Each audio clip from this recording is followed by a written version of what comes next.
Tahukah Anda, performance suatu korporasi atau institusi bisa dilihat dari performance karyawannya. Seberapa antusias dia berbicara dan melayani Anda.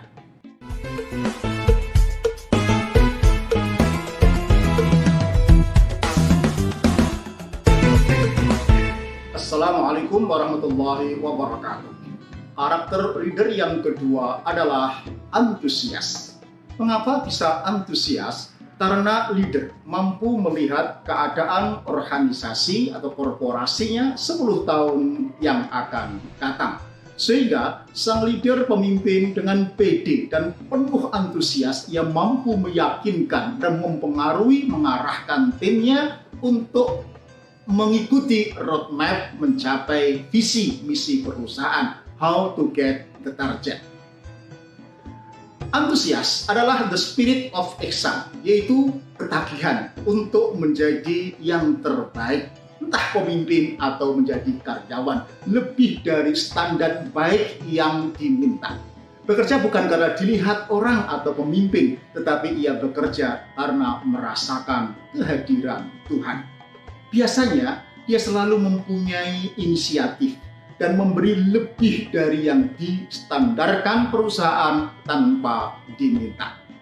Pemimpin atau karyawan yang demikian percaya diri, pede, sebagai refleksi iman. Pede menghadapi masa lalu, namanya syukur. Pede menghadapi masa depan, namanya optimis atau sabar. Pede karena ada bersama Allah, bukan kepedean atau overconfidence. Nah, biasanya orang seperti ini kalau dia berhasil tidak sombong, tidak mengklaim bahwa itu idenya atau karyanya. Sebaliknya, kalau ia gagal, ia tidak malu untuk belajar bersama timnya, termasuk belajar kepada anak buahnya. Ini pemimpin yang berkarakter. Sebaliknya, di lapangan kita masih menemukan betapa banyak pemimpin yang terbiasa menyalahkan karyawan jika gagal dan mengklaim ini inisiatif atau ide karyanya jika berhasil. Antusias akan mengeluarkan hormon kerja bahagia, namanya workaholic. Pede abis, optimis, fresh, pantang mengeluh, apalagi menyerah. Ada sebuah kisah saat krisis di bagian produksi ketika tahun 2008, tahun depan terancam rugi 20 miliar, seperti yang pernah saya sampaikan. Pimpinan produksi, tepatnya direktur produksi, ditanya oleh Big Boss, "Mas, bisakah menghemat biaya produksi kira-kira 5% tahun ini? Atau Anda berhenti produksi?" Dengan PD, manajer produksi menjawab, "Bisa, Bos."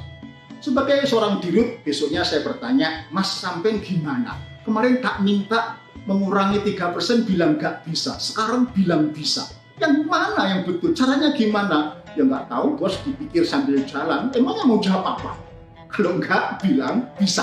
Artinya dia menjawab bisa dengan penuh antusias, meski belum tahu jawabannya seperti apa. Dengan diskusi dengan berbagai teman, akhirnya muncul ide yang luar biasa, memotong sirkulasi air yang kemudian menghemat energi listrik dan air yang akhirnya dari aspek air dan energi bisa mengurangi 3%. Tahun itu menjadi tahun keberuntungan, merubah tahun kerugian yang dikhawatirkan. Nah, antusiasme para leader itu akan mampu menebar energi positif sehingga semua tim bersemangat untuk mencari solusi, berlomba mengeluarkan inisiatif terbaik demi perbaikan efisiensi atau menaikkan produktivitas. Dengan pemimpin yang antusias, maka untuk mencapai target sukses korporasi, mereka akan mencari jalannya sendiri. Assalamualaikum warahmatullahi wabarakatuh.